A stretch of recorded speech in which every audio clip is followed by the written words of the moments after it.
আসসালামু আলাইকুম এভরিওয়ান। দুপুর 12টার দিকে ঘুম থেকে উঠেই শুনতে পেলাম যে কোথাও যাওয়ার প্ল্যান করা হয়েছে। তো আর দেরি না করে সবাই রেডি হয়ে রওনা শুরু করে দিলাম। তারপর অটোরিকশা নেওয়া হলো আর অটোতে বসে একটু ভিডিও ক্লিপ নিয়ে নিলাম। যেহেতু দেরি করে ঘুম থেকে উঠেছিলাম তাই আর সকালে নাস্তা আমাদের কারোরই খাওয়া হয়নি। যেহেতু বের হতে হতে অলমোস্ট 2টা বেজে গেছে তাই ডিসিশন নেওয়া হলো দুপুরের খাবারটা আমরা বাইরে কোথাও খেয়ে নিব। তাই আমরা বিফ হোটেলে চলে গেলাম লাঞ্চ করতে। আর এটার লোকেশন ছিল মিরপুর 1 চিড়িয়াখানা রোড, মল্লিক টাওয়ারের নিচতলা। এই হোটেলের ভেতরের এবং বাইরের ডেকোরেশন দুটোই আমার কাছে ভালো লেগেছিল। তারপর সবাই ভেতরে প্রবেশ করলাম আর নিজেদের পছন্দসই একটা কোণার টেবিলে বসে পড়লাম। আপনাদের বোঝার সুবিধার্থে এখানের মেনু কার্ডটা দেখিয়ে দিলাম।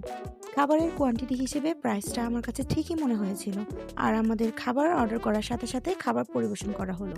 আমাদের জন্য নেওয়া হয়েছিল সাদা ভাত, সালাদ আর গরুর মাংস। যদি বিশ্বাস করেন ভাতটা আমাদের কারোরই ভালো লাগেনি, তবে গরুর মাংসটা এক কথায় অসাধারণ ছিল। ভাইয়া সবাইকে খাবার বেড়ে দিচ্ছিল আর আমি সেটা ভিডিও করতেছিলাম। আর এখন আমার প্লেটে দেওয়া হলো আর আমি এই গরুর মাংসের কালারটা দেখেই খুশি হয়ে গিয়েছিলাম। ভাতটা খেতে যেমনই হোক না কেন মাংসটা খেতে আমার কাছে অনেক বেশি মজা লাগছিল। আমি তো অল্প অল্প করে মাংস ছিঁড়ছিলাম আর মাখায় মাখায় খাচ্ছিলাম। আর এইদিকে ভাইয়ার খাওয়া সহ সবার খাওয়াই দেখিয়ে দিলাম। আর ভাইয়ার হাসিটা দেখেই বোঝা যাচ্ছিল যে এটা কতটা মজার ছিল। আর এখানে আমিও খাচ্ছি আর শান্তি পাচ্ছি। বরাবরের মতোই গরুর মাংস আমার কাছে অনেক প্রিয়। তারপর খাওয়া দাওয়া শেষ করে সবাই বেরিয়ে গেলাম। আর বের হয়ে ইনায় বলতেছিল যে ছবি তুলবে, তাই আমি ওর একটু ভিডিও করে নিচ্ছিলাম। আর তারপর আবারও অটোরিকশা নেওয়া হয়েছিল। আর সবাই মিলে চলে গেলাম বাচ্চাদের পছন্দের জায়গা বাংলাদেশ জাতীয় চিড়িয়াখানা। আর ইনায়া তো অনেকদিন থেকেই বায়না করছিল যে চিড়িয়াখানায় যাবে।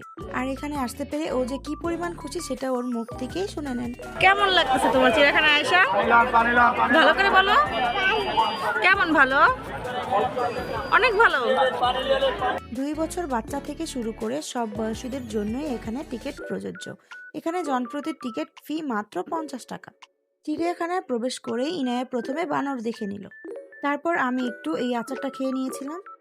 তারপরেই চলে গিয়েছিলাম হরিণের খাঁচার কাছে। প্রাণীদের মধ্যে হরিণ আমার কাছে অনেক বেশি ভালো লাগে। আর তারপর এখানে ইনায়া আর হরিণের কথোপকথন চলছিল। আর হরিণের খাঁচার কাছেই আমরা বেশ কিছু সময় কাটিয়ে নিয়েছিলাম। সেদিন চিড়িয়াখানায় অনেক বেশি পর্যটক ছিল। আর দিনটি ছিল সোমবার। বলে রাখা ভালো রবিবারের দিন চিড়িয়াখানা বন্ধ থাকে। তারপর আমি এই চিপসটা খেয়ে নিয়েছিলাম। ভাইয়া আমার থেকে কয়েকটা চিপস নিয়েছিল বানরকে খাওয়াবে বলে। যখন এই বানরকে চিপস দেওয়া হচ্ছিল তখন সে চিপস নিতে নাড়াচ্ছিল। সত্যি বলতে ওর ফেসটা দেখেই আমার অনেক হাসি পাচ্ছিল। আর যখন দ্বিতীয় বানরকে চিপস দেওয়া হলো তখন সে তো মহা খুশি, সাথে সাথেই নিয়ে নিল আর মজা মজা করে খাচ্ছিল। আর ওর ফেসটা দেখে মনে হচ্ছিল ও ভীষণ রেগেছিল। আর তারপর আমরা ময়ূর দেখতে চলে গেলাম। আভিজাত্যের আরেক নাম ময়ূর, যার প্রতিটি পালকে রঙের খেলা। চোখের নেশা ধরানো, মন ভোলানো এক অসাধারণ দৃশ্য। ময়ূর দেখতে দেখতে একটু কমলা খেয়ে নিয়েছিলাম। তারপর খেয়ে নিয়েছিলাম বাদাম। আর বাদামের খোসায় ভাইয়াকে ফু দিতে বলেছিলাম, এমন ফু দিল সবই পড়ে গেল। তখন সবাই অনেক হাসাহাসি করতেছিলাম, যা দেখে আশেপাশে থাকা মানুষজন তাকিয়েছিল। ব্যাডমিন্টন বরাবরের মতোই আমার প্রিয় খেলা। আর শীতকাল আসলে তো এটা খেলতেই হবে। আর আমরা সবাই মিলে সেখানে একটু ব্যাডমিন্টন খেলে নিলাম, যা অনেক বেশি ভালো লেগেছিল। খেলাধুলা শেষ করে তারপর একটু সুইট কর্ন আর বড়ই খেয়ে নিয়েছিলাম। বড়ইটা আমি মরিচের গুঁড়া আর লবণ দিয়ে খাচ্ছিলাম, ভালো লাগছিল। তারপর দেখেন ইনায়ার কি অবস্থা, ও তো মহা খুশি। ও এভাবে হেঁটে হেঁটে যাচ্ছিল বাঘ দেখার উদ্দেশ্যে।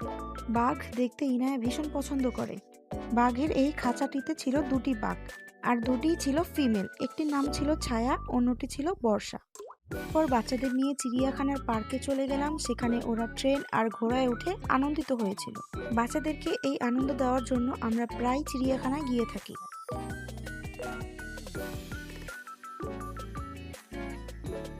বাচ্চাদের দেখা দেখি আমরাও বাচ্চামো করতেছিলাম। এখানেই বেশি মজা হচ্ছিল। আসলে এগুলো দেখলে সবারই উঠতে ইচ্ছা করে, তখন আর বয়স কোনো ম্যাটার করে না।